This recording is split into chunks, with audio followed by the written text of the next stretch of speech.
السلام علیکم ورحمۃ اللہ وبرکاتہ۔ آج ہم آپ کو تاریخ اسلام کے سب سے دل دہلا دینے والے واقعے، کربلا کی سرزمین پر ہونے والی قربانی، حضرت امام حسین علیہ السلام کی شہادت کی سچی داستان سنائیں گے۔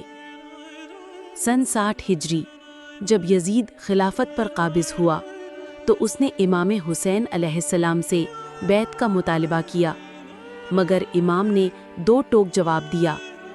ایسا شخص جو فسق اور فجور میں ڈوبا ہو، اس سے بیعت ممکن نہیں۔ کوفہ کے لوگوں نے امام حسین علیہ السلام کو خطوط بھیجے کہ آپ آئیں، ہم آپ کے ساتھ ہیں۔ امام نے اپنے خاندان اور اصحاب کے ساتھ مکہ سے کوفہ کی جانب سفر کیا، مگر کربلا میں یزیدی فوج نے ان کا راستہ روک لیا۔ 7 محرم کو پانی بند کر دیا گیا۔ خیموں میں پیاس سے بلکتے بچے، بوڑھے، جوان، خواتین، مگر امام نے صبر کیا، برداشت کیا، لیکن باطل کے آگے جھکنے سے انکار کر دیا۔ 10 محرم ایک ایک کر کے امام کے اصحاب شہید ہوئے۔ حضرت عباس نے نہر تک پہنچ کر مشکیزہ بھرا، مگر خود پانی نہ پیا اور شہید ہو گئے۔ آخر میں امام حسین خود میدان میں اترے۔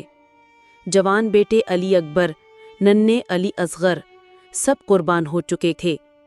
امام نے نیزوں، تلواروں اور تیروں کے سامنے تن تنہا جنگ کی اور بالآخر کربلا کے میدان میں شہید ہو گئے۔ یزید سمجھتا تھا وہ کامیاب ہو گیا، مگر در حقیقت کربلا جیت گیا، حسین جیت گئے، حق جیت گیا۔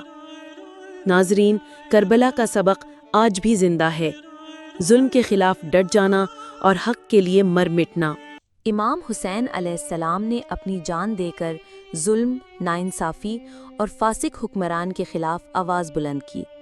ان کی شہادت رہتی دنیا تک مظلوموں کی آواز اور ظالموں کے خلاف ایک مثال بن گئی۔